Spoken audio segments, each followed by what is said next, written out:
Recently I got the question of, it was a really good one too, and you know what?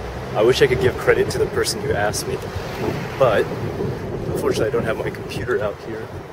So, the question was, Scott, what's your craziest story you have from Japan?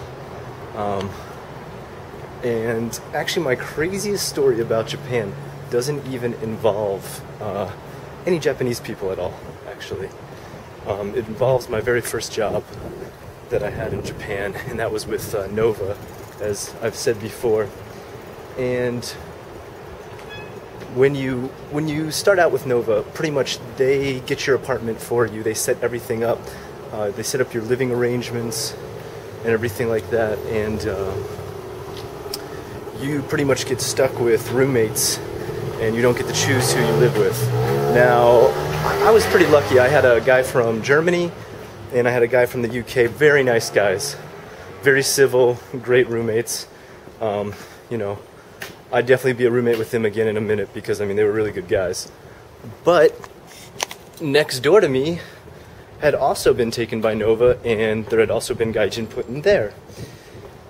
And as you got to understand, when I say next door, I mean it is next door. The walls are paper thin in Japan, so you hear everything from the people that live next to you.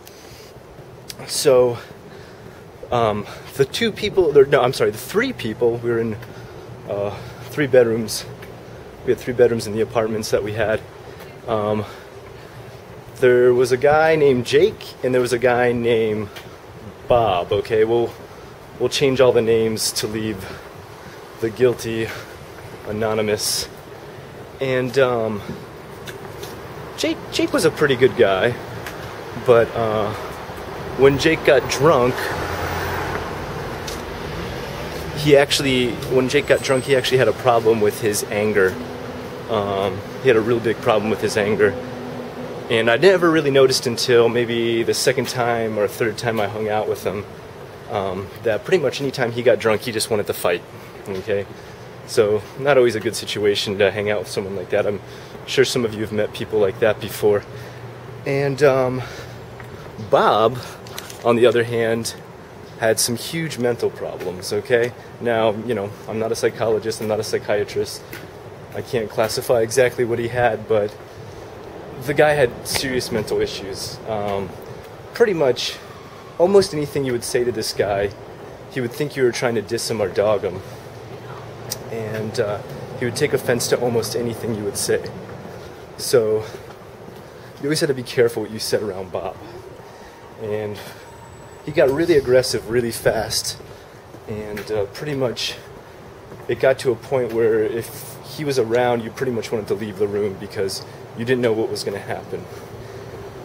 So, pretty much, Jake was forced to live with Bob. He had no choice.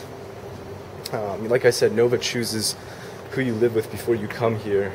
I don't think that setup exists anymore because the old Nova's gone. But at that time, that's the way it worked.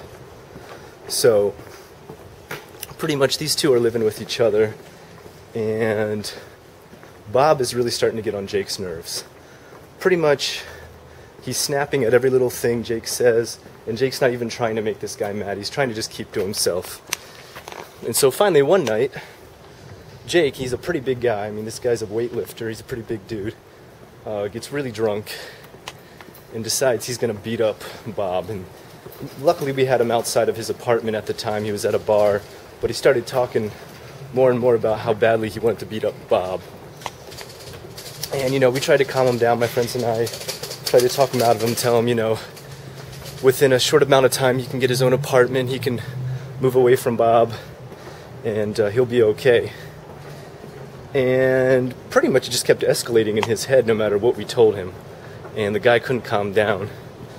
And what we tried to do is we just tried to get him back to his apartment and get him to just pass out before Bob ever got home. Because we didn't want the two to meet that night or they were going to butt heads. There was no question.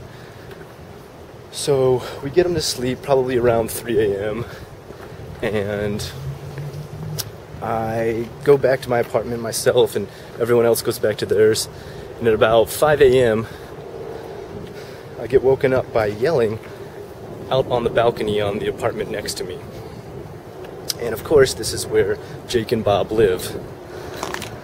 So, I pretty much don't know what to do. I'm laying there on my futon wondering, should I go outside and try to stop this from escalating, or would I just end up in trouble myself?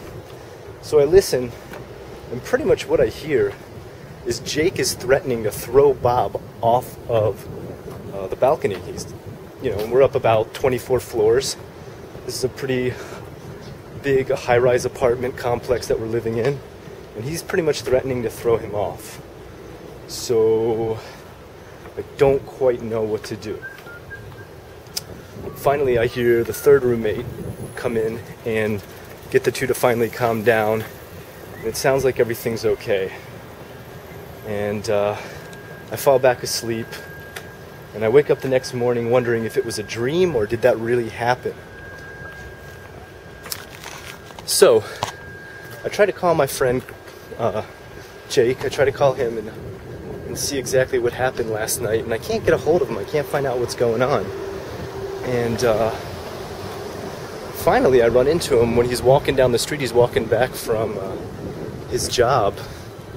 And I say, hey man, I heard what happened last night. Are you okay? Is everything cool with you guys? And Jake says, yeah, no, it's not very cool actually. He tells me the next morning, Bob wakes him up at probably about 8 a.m.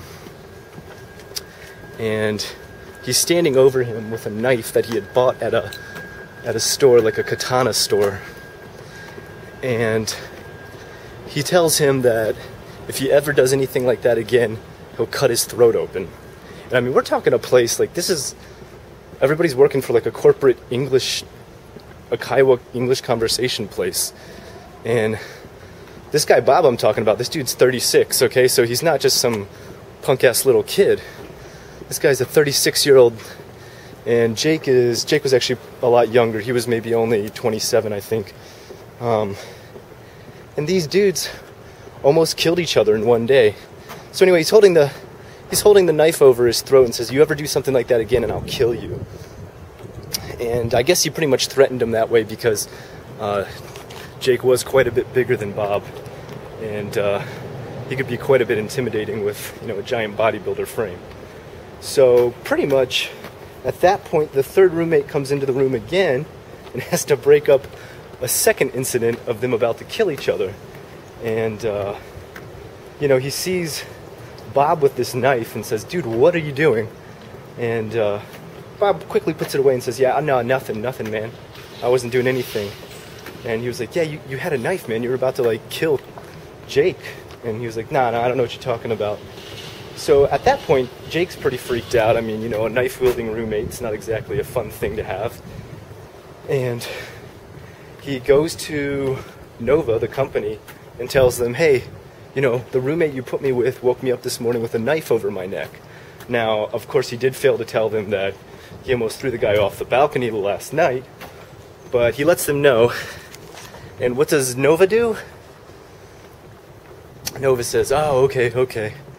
Puts them in separate apartments, doesn't fire anyone, keeps both people on the job, and that's that. But it was actually about 3 weeks before they would move Bob, so I pretty much had to watch my step every time I came out of my apartment, because I didn't know if this crazy knife-wielding asshole was, going to get up in my face for any little thing I said. So I had to keep my distance, and I pretty much kept my distance from both of them, because it was kind of a scary situation, you know what I mean? Nobody wants to die. And that's probably my craziest story ever. Okay, one thing I gotta ask Busan Kevin and Tokyo Street TV, how do you guys do this? Everybody's been staring at me the whole time. And also, it's kind of hard to keep track of my thoughts while I'm walking. Props to you for always doing it this way. I'll see you next time on Japan's Frequently Asked Questions.